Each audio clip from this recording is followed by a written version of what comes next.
Assalamualaikum warahmatullahi wabarakatuh. Hari ini kita akan belajar tentang wirausaha kerajinan dengan inspirasi budaya non-benda. Ini adalah pertemuan kedua kita. Setelah minggu pertama kemarin, kita sudah memahami apa itu wirausaha, kemudian apa saja karakteristik dari seorang wirausahawan, dan juga apa saja sifat-sifat yang dimiliki oleh seorang wirausaha. Untuk pertemuan kita yang kali ini, kita akan mengetahui macam-macam kerajinan berdasarkan inspirasi budaya lokal non-benda. Yang kedua, kalian mampu menganalisis teknik produksi kerajinan berdasarkan inspirasi budaya lokal non-benda. Yang ketiga, kalian mampu menganalisis tahapan proses produksi kerajinan berdasarkan inspirasi budaya lokal non-benda.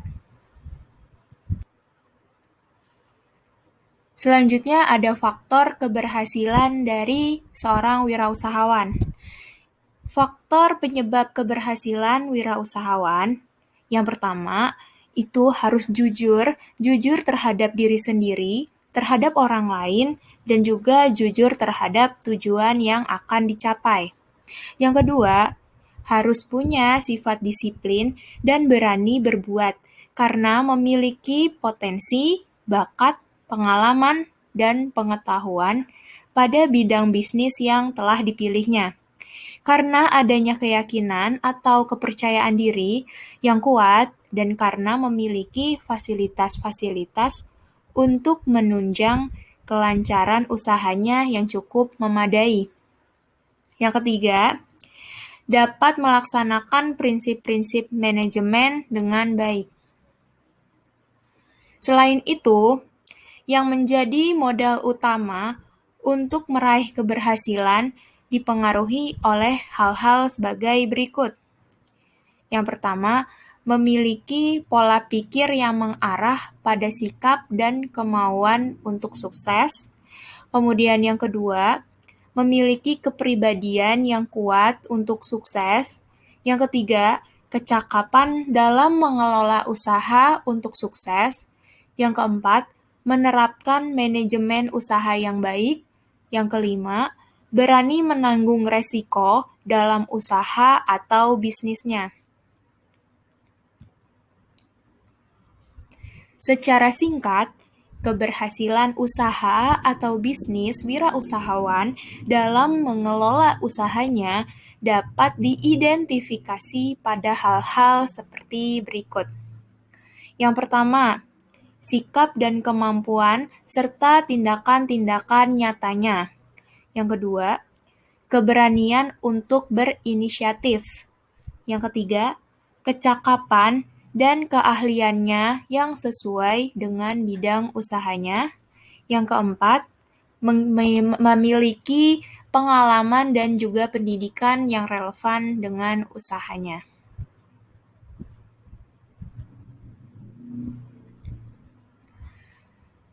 Nah, berikut adalah beberapa alasan utama kelemahan dalam usaha atau berbisnis. Secara umum dapat kita identifikasi sebagai berikut. Yang pertama, seseorang bisa mengalami kegagalan karena biasanya tidak memiliki atau jarang memiliki perencanaan yang tertulis. Yang kedua, tidak memiliki pendidikan yang relevan. Kemudian, tidak berorientasi kepada masa depan. Yang keempat, kurangnya memiliki spesifikasi yang jelas.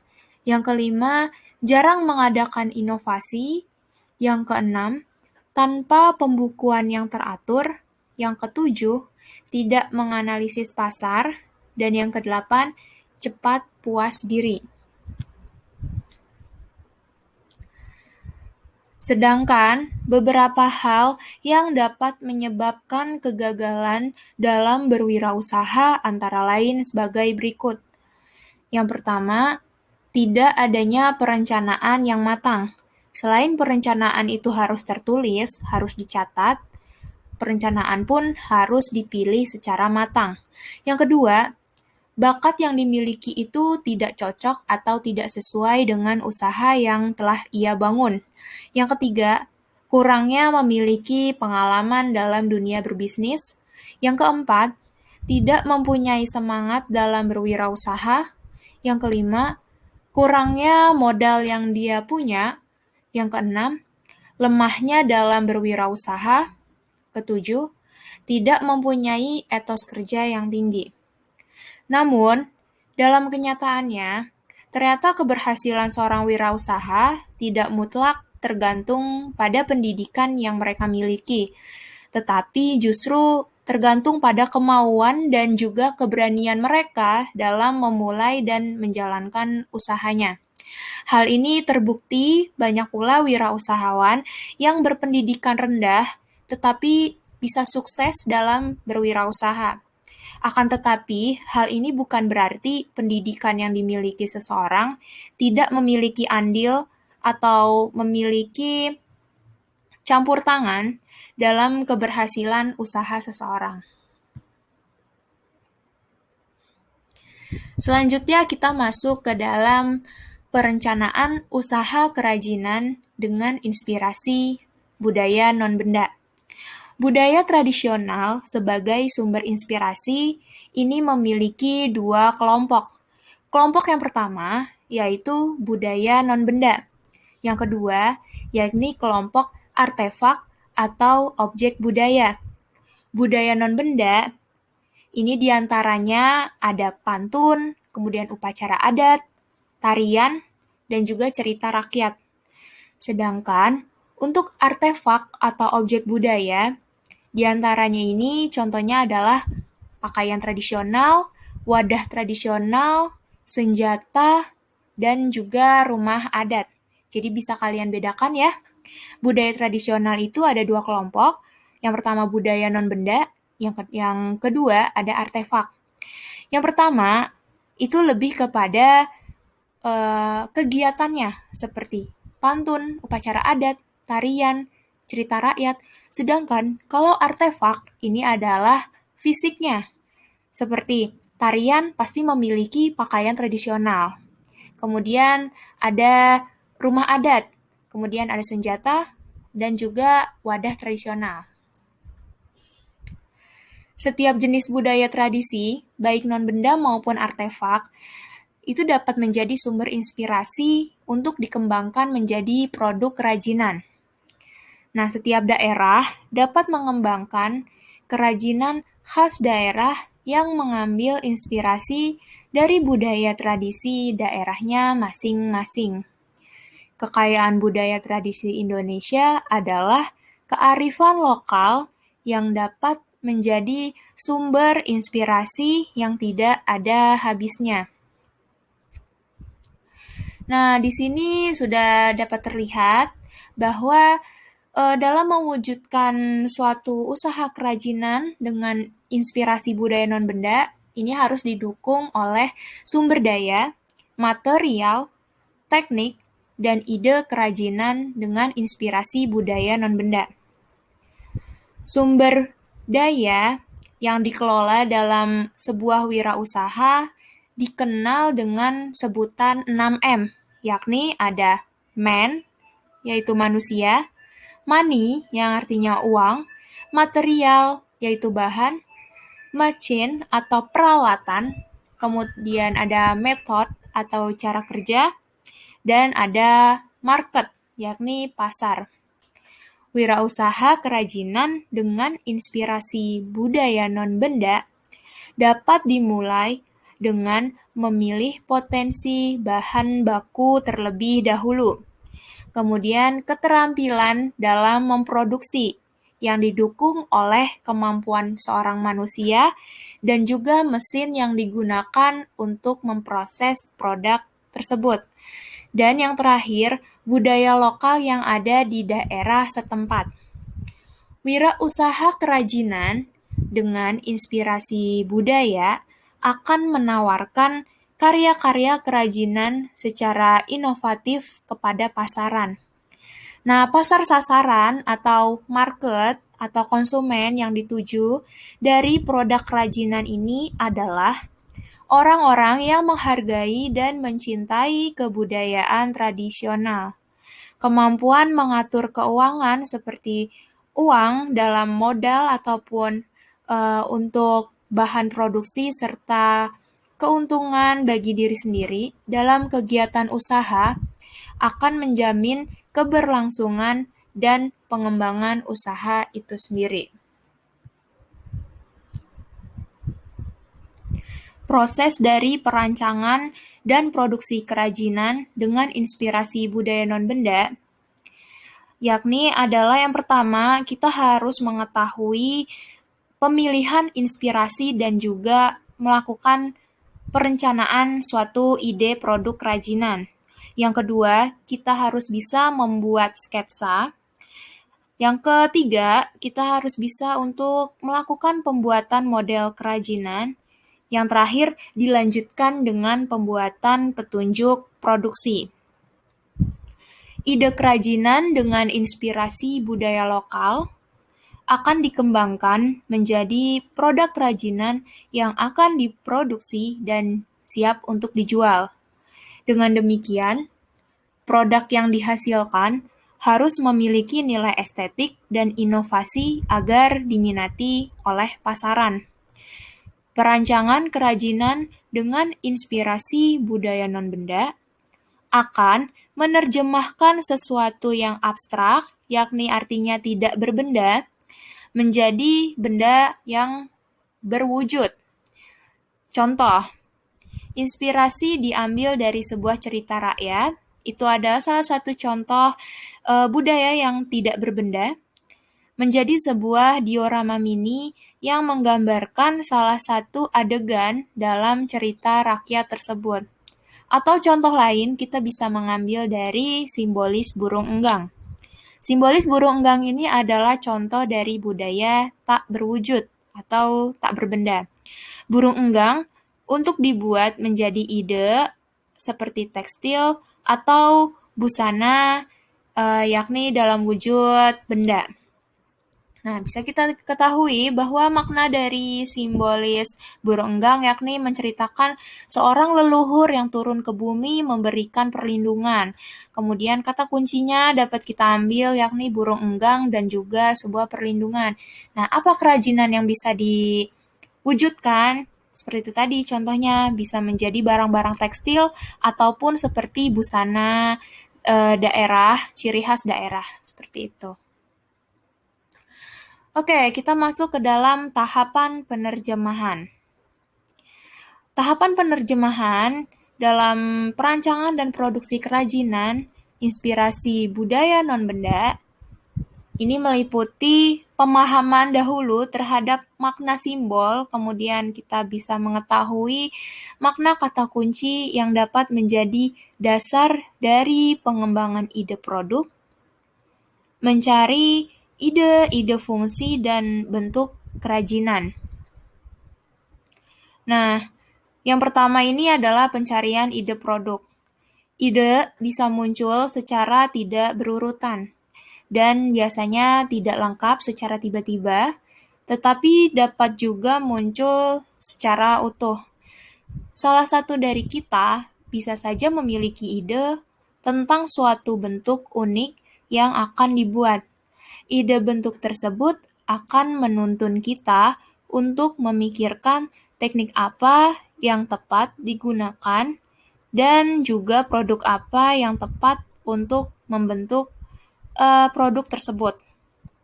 Salah satu dari kita juga bisa saja mendapatkan ide atau bayangan tentang sebuah produk yang ingin dibuatnya. Kemudian kita bisa memikirkan apa saja material atau bahannya, bagaimana proses pembuatannya, serta alat apa saja yang akan digunakan secara keseluruhan. Untuk memudahkan kalian dalam pencarian ide produk, ini kita bisa melakukan analisis dengan menggunakan 5W plus 1H, yakni what, when, where, why, who, dan how. Contoh pertanyaannya, budaya non-benda apa yang akan menjadi inspirasi? Kemudian bisa juga produk kerajinan apa yang akan kita buat? Atau bisa, mengapa produk kerajinan tersebut dibuat? Kemudian, siapa yang akan menggunakan produk kerajinan tersebut? Kemudian, bahan atau material apa yang bisa dipakai? Kemudian, warna atau motif apa yang akan digunakan? Selanjutnya bisa juga pertanyaan seperti ini. Adakah teknik warna tertentu yang akan digunakan? Lalu bagaimana proses pembuatan produk tersebut? Yang terakhir, alat apa saja yang kita butuhkan dan kita perlukan? Nah, pertanyaan-pertanyaan tersebut dapat diungkapkan dan bisa didiskusikan dalam kelompok, dalam bentuk curah pendapat, atau dalam arti brainstorming. Pada proses brainstorming ini, setiap anggota kelompok harus membebaskan diri untuk menghasilkan ide-ide yang beragam dan juga sebanyak-banyaknya. Kunci sukses dari tahap brainstorming dalam kelompok adalah jangan ada perasaan takut salah, karena setiap orang itu berhak mengeluarkan pendapatnya. Kemudian, orang lain pun harus bisa menghargai pendapat temannya. Boleh memberikan ide yang merupakan perkembangan dari ide sebelumnya, kemudian dikreativitaskan, dan jangan lupa mencatat setiap ide apa saja yang muncul. Curah pendapat dilakukan dengan semangat untuk menemukan ide baru dan yang pasti inovasi. Semangat dan keberanian kita untuk mencoba membuat inovasi baru akan menjadi bekal kita berkarya di masa depan. Selanjutnya yakni tahap membuat gambar atau sketsa. Ide-ide produk, rencana atau rancangan dari produk kerajinan digambarkan atau dibuatkan sketsanya agar ide yang abstrak itu bisa menjadi terwujud. Ide-ide rancangan dapat digambarkan pada sebuah buku atau lembaran kertas dengan menggunakan pensil, spidol, atau ballpoint, dan sebagainya. Hindari juga penggunaan penghapus. Kemudian, cobalah tarik garis tipis-tipis terlebih dahulu. Jika ada garis yang dirasa kurang tepat, abaikan saja. Buatlah garis lain pada bidang kertas yang sama. Demikian seterusnya sehingga kamu berani menarik garis dengan tegas dan tepat. Itu adalah salah satu cara bagaimana kalian jika ingin membuat gambar atau sketsa dalam suatu produk. Gambarkan idemu sebanyak-banyaknya, dapat berupa variasi produk, satu produk yang memiliki fungsi yang sama, tetapi dengan bentuk yang berbeda, kemudian produk dengan bentuk yang sama, dengan warna dan motif yang berbeda. Selanjutnya, memilih ide terbaik. Pilihlah ide yang paling terbaik dan menyenangkan sehingga memungkinkan untuk dibuat dan diproduksi atau dihasilkan. Kemudian, selanjutnya, prototyping atau membuat study model. Nah, prototyping ini artinya sketsa ide yang telah dibuat pada tahap-tahap sebelumnya adalah format 2 dimensi, yang artinya hanya digambarkan pada suatu bidang datar. Kerajinan yang akan dibuat berbentuk 3 dimensi, maka studi bentuk selanjutnya dilakukan dalam format 3 dimensi, yaitu dengan studi model. Studi model dapat dilakukan dengan material sebenarnya maupun bukan material sebenarnya. Jadi kalau prototyping ini adalah bagaimana kita membuat sketsa itu menjadi wujud yang sementara. Bisa kita buat dengan bahan-bahan yang bukan sebenarnya, Atau bahkan kalau kalian memang sudah yakin dengan sketsa yang kalian buat, kalian bisa langsung mengaplikasikannya kepada produk atau bahan yang akan kalian buat. Kemudian tahap selanjutnya, yakni perencanaan produksi.